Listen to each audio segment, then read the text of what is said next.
My name is Matt Wanex. I'm the Senior Therapist and Program Manager for the Center for Rehab Medicine and Acute Care at Greater Baltimore Medical Center. We've been looking forward to our annual vacation in the Outer Banks of North Carolina. It's an annual trip where we spend time with my wife's side of the family. It was a trip that after 18 months of dealing with COVID in the hospital and my father's passing, my wife being diagnosed with breast cancer, myself having COVID and being hospitalized, we couldn't wait to get to the beach. We had a great day at the beach, lovely dinner, and that's when I was awoken in the middle of the night by my mother-in-law. She said, "Come quick, it's Dave." As a therapist, I thought, did he fall? Did he have an accident? Did he fall and break a hip or something like that? So we started to head upstairs.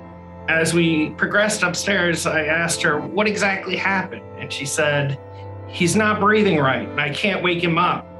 That's when I kind of bound up the steps, the second flight of stairs. When I opened the doorway, his eyes were rolled back. He had a pale coloration, and he took one last agonal breath. From that point on, it was surreal. It was like time stood still for a moment. I thought, is this really happening? Can this be happening on vacation? Am I still dreaming? I immediately felt for a pulse, no pulse. So I asked my mother-in-law, because I wanted her out of the room so she wouldn't witness me start CPR, to phone 911 and go get Beth, who's my wife and also a NICU nurse. And I hadn't gotten to 30 compressions when my wife and my sister-in-law arrived to the room, and we were able to lower him to the floor. We continued CPR. As my mother-in-law pushed into the room with her cell phone, I could hear the 911 operator saying, "Give the phone to someone who can start CPR." That's when I quickly responded, we're already 3 cycles in. Please just send advanced life support. Once you've broken the ribs, you can't go back. You know it's full speed ahead from that point on. So my wife was by my side the entire time, providing ventilations to her father.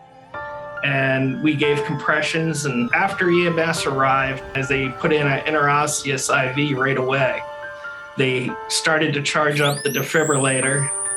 It actually took 5 shocks before we were able to achieve a sustainable rhythm and transport him via helicopter to a heart hospital in Norfolk, Virginia.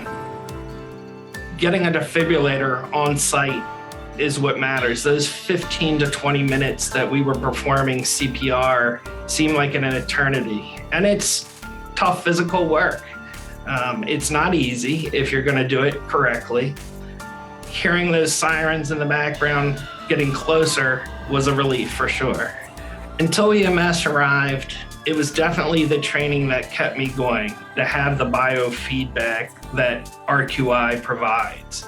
Having that instantaneous audio and visual feedback of whether your compressions are deep enough, whether your hand placement is accurate, whether your ventilations are timed appropriately, and performing it repetitiously every 3 months, that is really the benefit of the RQI system. And I truly believe that by performing quality compressions, we got blood flow to his brain. He was able to remain neurally intact so that today he can drive, he can coach, he can do all the things that we're used to Granddad doing, like answering Jeopardy questions before the contestants do. To have been the son-in-law that helped save his life, there's no greater joy than that, than experiencing the joy of turning to your wife just in a random moment when you're with family and seeing her look at her father and see that kind of sparkle in her eye, knowing that he's still with us and still such a vital part of the family. We have a phrase or a mission phrase at GBMC that we would provide the care we would want for our own loved one every time.